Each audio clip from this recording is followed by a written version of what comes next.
मैं सर्वेंद्र विक्रम नए साल के आरंभ में एक बार फिर आपके सामने हूँ। दिसंबर बीत गया है। दिसंबर में स्कूलों की छुट्टियाँ शुरू होने से ठीक पहले जगह जगह खेल प्रतियोगिताएं आयोजित हो रही थीं, समारोह आयोजित किए जा रहे थे। स्केल का फ़र्क हो सकता है। जो बड़े स्कूल हैं जहाँ खेल के मैदान हैं, वहाँ मुख्य अतिथि के सामने बैंड बाजे के साथ पतंगे, झंडे, कबूतर उड़ाए गए, बैंड बाजे हैं। माता पिता भी सज धज कर आए और उन्होंने अपने बच्चों के प्रोग्राम देखे, उनके साथ फ़ोटो खींचे और वे उस क्षण को अपने कैमरे में कैद करना चाहते थे। स्कूलों में खेल के मैदान धीरे धीरे कम होते जा रहे हैं। कुछ ही स्कूल बचे हैं जिनके पास कई खेलों के लिए सुविधाएं और मैदान हैं। स्कूलों में खेल के मैदान कम होते जाने के कारण है इसकी पड़ताल फिर कभी।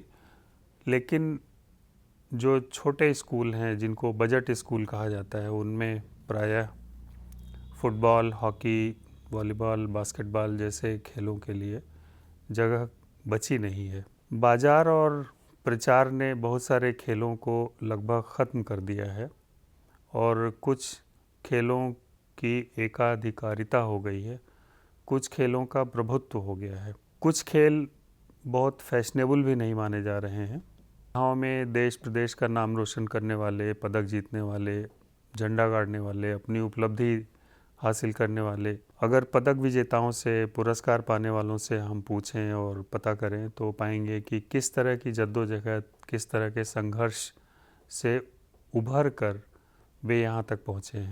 सहारा मिला, किसी प्रशिक्षक का साथ मिला, आशीर्वाद मिला, संरक्षण मिला, किसी एकेडमी में या किसी स्पोर्ट्स हॉस्टल में उनको दाखिला मिला। अगर हम थोड़ा पीछे जाएं तो 6ठे-7वें दशक में स्कूल में बच्चों के साथ शिक्षक भी खेलते हुए दिखाई देते थे।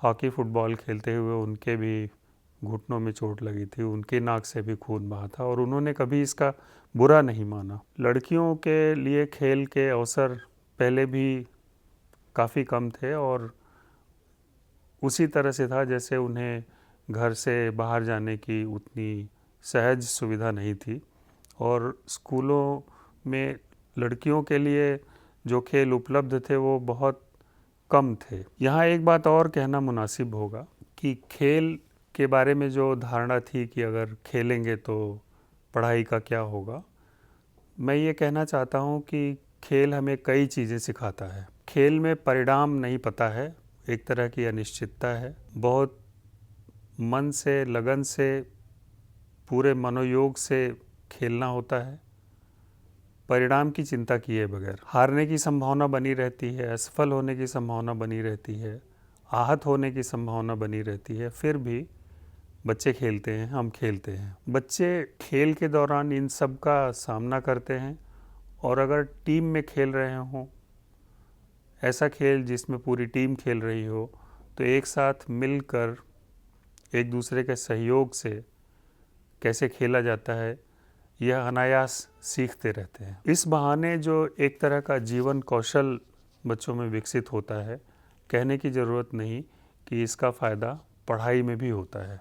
इस छोटी सी बातचीत के बाद एक सवाल मेरे मन में अक्सर आता है कि खेल हमारी संस्कृति क्यों नहीं बन सका। संस्कृति, भाषा, परंपरा और रीति रिवाज की ही तरह खेलों को भी सामाजिक ताने बाने में शामिल करने की ज़रूरत है। खेलों को छोटी उम्र से शुरू करने का फ़ायदा ये है कि बच्चों में स्वस्थ आदतें, फिटनेस के प्रति लगाव, अपने शरीर से प्रेम, सजग रहना, आगे चलकर जीवन शैली से जुड़ी हुई जो बीमारियां हैं उनसे बचे रहना, इस तरह के फ़ायदे और जिस तरह की मानसिक दृढ़ता की आवश्यकता होती है वो बहुत छुटपन से बच्चों में विकसित होने लगती है। माता पिता और अभिभावकों से मैं आग्रह करूँगा कि वो बच्चों में शुरू से इस तरह की आदतें अगर विकसित होने देखना चाहते हैं, अगर स्कूल से इसकी ओर से इसकी पहल हो, तो मुझे लगता है कि इसमें ज़्यादा आसानी होगी, ज़्यादा फ़ायदा होगा। एक बात और कि सिर्फ कुछ खेलों को ही प्रोत्साहन न मिले,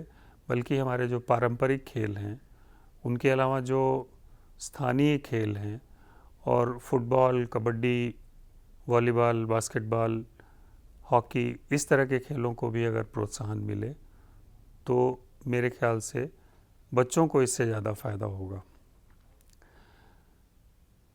अक्सर ऐसा होता था कि खेल में वही बच्चे जाते थे जो कक्षा में सिर्फ पीछे बैठे रहते थे और थोड़ा बिगड़े हुए माने जाते थे। मैं समझता हूँ कि सभी बच्चों को किसी न किसी खेल में अपनी हिस्सेदारी ज़रूर रखनी चाहिए।